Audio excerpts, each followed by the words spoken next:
இன்னைக்கு நம்ம பார்க்க போகிறது மேங்கோ கேசரி எப்படி செய்யலான்னு. Hello friends, welcome to Kitchen2Plate. வாங்க வீடியோக்குள்ள போகலாம். தேவையான பொருட்கள்: மாம்பழம், சர்க்கரை, ரவை, முந்திரி, காஞ்ச திராட்சை, ஏலக்காய் பொடி, நெய். அரை மாம்பழத்தை தோல் சீவி சின்ன சின்னதாக நறுக்கி ஒரு மிக்சி ஜாரில் சேர்த்து அதை நல்லா நைஸாக அரைச்சிக்கோங்க.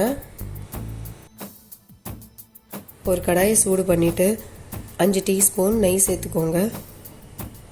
நெய் சூடானதுக்கப்புறம் 4லேருந்து 5 முந்திரி பருப்பை சின்ன சின்னதாக நறுக்கி இதில் சேர்த்து வறுத்துக்கோங்க. முந்திரி பருப்போட கலர் சேஞ்ச் ஆகும்போது காஞ்ச திராட்சையும் இதில் சேர்த்து வறுத்து தனியாக எடுத்து வச்சுக்கோங்க.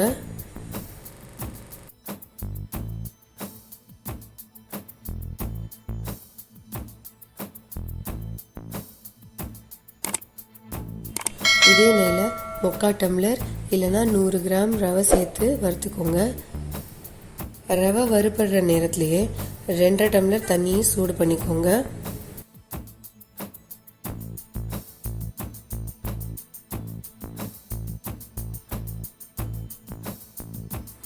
ரவை இந்த மாதிரி பொன்னிறமாக ஆனதுக்கப்புறம் இது கூட 2.5 டம்ளர் சுடு தண்ணி சேர்த்து மிக்ஸ் பண்ணிக்கோங்க. எந்த டம்ளரால் ரவை அளக்குறீங்களோ அதே டம்ளரால் தான் தண்ணியும் அளந்து சேர்த்துக்கணும். ரவை நல்லா பொல பொலன்னு ஆனதுக்கப்புறம் இது கூட 150 கிராம் சர்க்கரை சேர்த்து மிக்ஸ் பண்ணிக்கோங்க.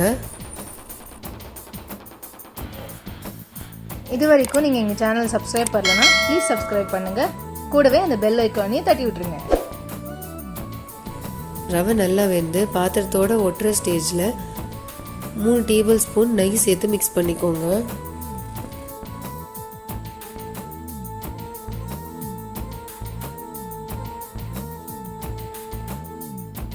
இப்போது நம்ம அரைச்சி வச்ச மாம்பழ விழுதை இதோட சேர்த்து மிக்ஸ் பண்ணிக்கோங்க.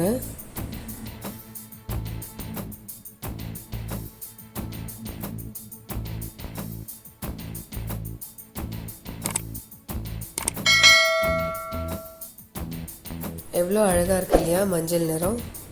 இப்போ இது கூட வறுத்து வச்ச ட்ரை ஃப்ரூட்ஸை சேர்த்துட்டு 1/2 டீஸ்பூன் ஏலக்காய் பொடி சேர்த்து மிக்ஸ் பண்ணிக்கோங்க.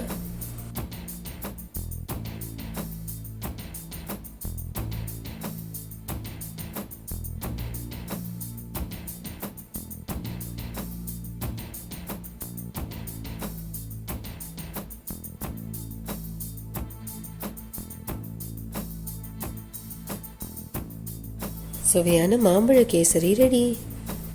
இந்த ரெசிபியை ட்ரை பண்ணி பார்த்துட்டு எப்படி வந்ததுன்னு எங்கள் கமெண்ட் செக்ஷனில் சொல்லுங்கள்.